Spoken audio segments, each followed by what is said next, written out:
तो हेलो दोस्तों, आज अपन को पढ़ना है कक्षा 10वीं का बहुत ही इम्पोर्टेंट चैप्टर जिसका नाम है समांतर श्रेणी।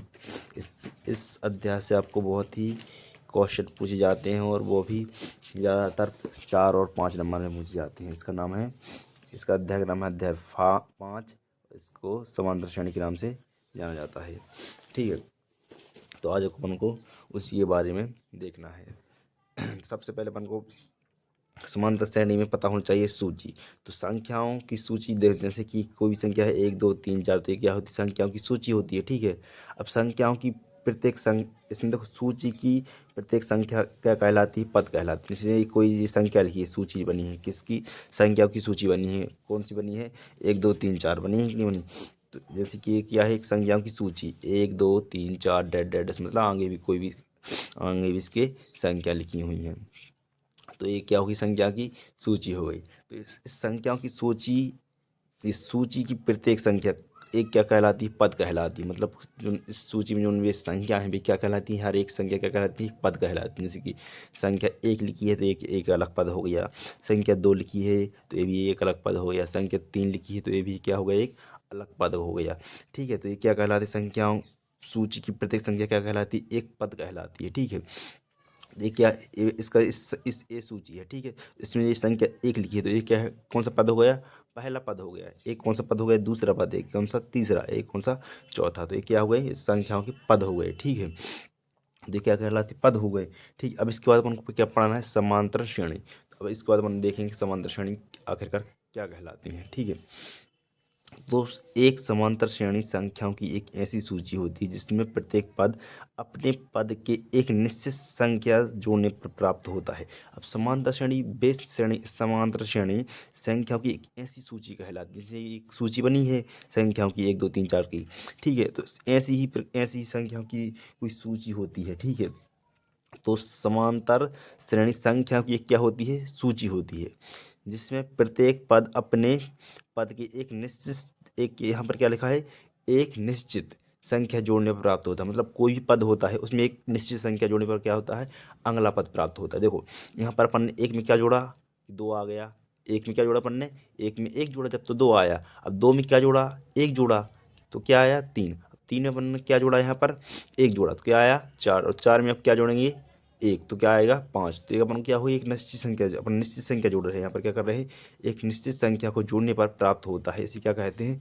समांतर श्रेणी कहते हैं। तो समांतर श्रेणी संख्याओं की एक ऐसी सूची होती है जिसमें प्रत्येक पद, इसका क्या होता है?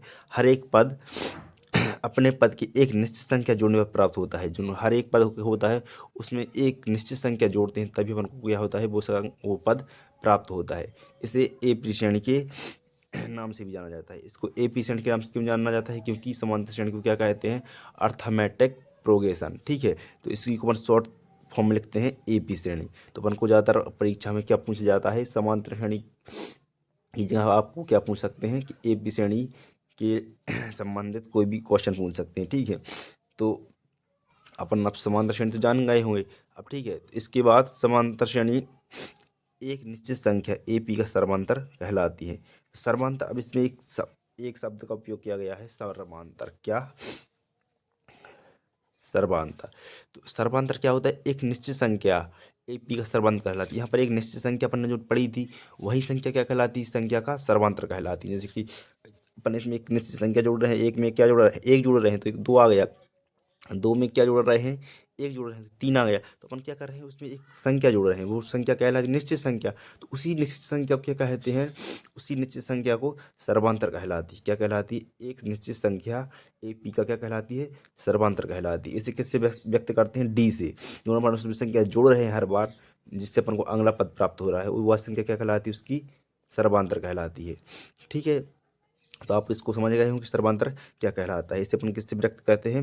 डी से, मतलब difference, common of difference. Common difference मतलब सर्वांतर का मतलब होता है कॉमन डिफरेंस, और कॉमन डिफरेंस का शॉर्ट फॉर्म लिखते हैं डी के रूप में। ठीक है, इसे डी से प्रदर्शित करते हैं। अब समांतर श्रेणी, अब इसके बाद अपन को समांतर श्रेणी को एक व्यापक रूप होता है जिसके रूप में अपन समांतर श्रेणी को लिखते हैं। तो समांतर श्रेणी मतलब एपी श्रेणी। तो एपी श्रेणी बराबर क्या होता है?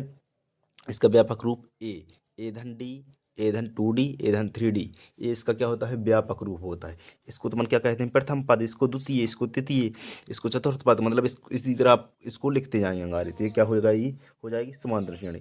तो इसका पहला पद होता है, इसको क्या कहते हैं, पहला पद, इसको दूसरा पद, इसको तीसरा, इसको चौथा, इसी प्रकार इसको डेड डेस करके कहाँ तक ले जाते हैं, अंतिम पद। और अंतिम पद को क्या कहते हैं, जो लास्ट तक पद का होता है, जो लास्ट का पद होता है उसको कहते हैं अपन अंतिम पद। और अंतिम पद को अपन किससे प्रदर्शित करते हैं, एन से। ठीक है, इसको आपको याद रखना होता है। अब जैसे अपन को ये क्या दी गई है, कोई समांतर श्रेणी दी गई है, तो इसको अपन को क्या निकालना है, सर्वांतर। तो सर्वांतर क्या होता है, इसकी अगली संख्या में से पहली संख्या को, दूसरी संख्या में से पहली संख्या को घटाते हैं तो अपन को क्या प्राप्त होता है, सर्वांतर प्राप्त होता है। जैसे यहाँ पर एक कोई सूची दी गई, ठीक है, ये अपन मान लिया क्या है, एक समांतर श्रेणी है, तो समांतर श्रेणी में अगले पद में से पिछले पद को क्या कर देते हैं, घटा देते हैं, तो क्या होगा, अपन को प्राप्त होगा एक। देखो, 2 में से 1 घटाएंगे तो क्या प्राप्त होगा, 1। 3 में से 2 प्राप्त घटाएंगे तो क्या हुआ, 1। 4 में से 3 को घटाएंगे तो क्या हुआ, 1। तो ये क्या हुआ, इसका सर्वांतर। तो इसी में यहाँ क्या लिखा है, A2, मतलब दूसरे पद में से A1 पद को घटाएंगे तो क्या होगा, अपन को सर्वांतर प्राप्त होगा। इसी को क्या कहते हैं, सर्वांतर कहते हैं। ठीक है, आपको इतना समझ में आ गया होगा। अब इसके बाद अपन इसके व्यापक रूप को समझते हैं। तो व्यापक रूप AP, इसको अपन उदाहरण के तौर पर समझते हैं, जैसे AP। ठीक है, अब यहाँ पर अपन मान लिया कि कोई पद है जिसको अपन ने मान लिया कि A बराबर क्या है, A बराबर मान लिया अपन ने 6 है। ठीक है, अपन को सवाल में बताया गया है कि पहला पद क्या है, 6 है, उसका सर्वांतर कितना है, सर्वांतर यहाँ पर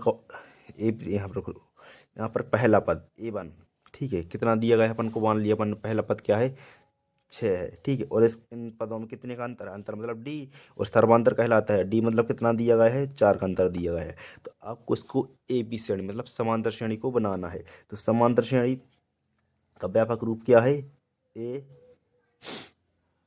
क्या है, फिर इसके बाद A धन D, A धन 2D, A धन 3D, A धन 4D, डेड डेड डेड। इस तरह आपको इसका व्यापक रूप दिया गया है। ठीक है, अब इसके बाद अपन क्या करें इसको, तो अपन देखो यहाँ पर तो A का मान क्या दिया गया है, 6, तो A की जगह पर क्या रख दिया, 6। फिर यहाँ पर A का मान क्या दिया, 6 धन, और D का मान क्या दिया है, 4। ठीक है, तो अपन यहाँ पर क्या लिख देंगे, 6 धन 4। ठीक है, यहाँ पर क्या लिखिए, A का मान 6 और D का मान कितना है, 4। यहाँ पर A का मान 6 धन, D का मान कितना है, 4 धन, A का मान कितना है, 6 धन, क्या है इसका, D का मान कितना है, यहाँ पर कॉमन लगा है, क्या लगा है, कॉमन। ठीक है, यहाँ पर D का मान 4, D का मान कितना है, 4। ठीक है, डेड डेड इसी तरह आपको आगे बढ़ाना है। अब देखो 6, A का मान तो 6, इसमें कोई कुछ नहीं करना अपन को, तो 6 का 6 लिख दीजिए। ठीक है, अब यहाँ पर क्या है, A का मान 6 और D का मान 4, तो 6 4 कितने हो गए, 10। यहाँ पर 4 दूनी 8, 8 और 6 कितने हो गए, 14। यहाँ पर 4 3 12 और 6 कितने हो गए, 18।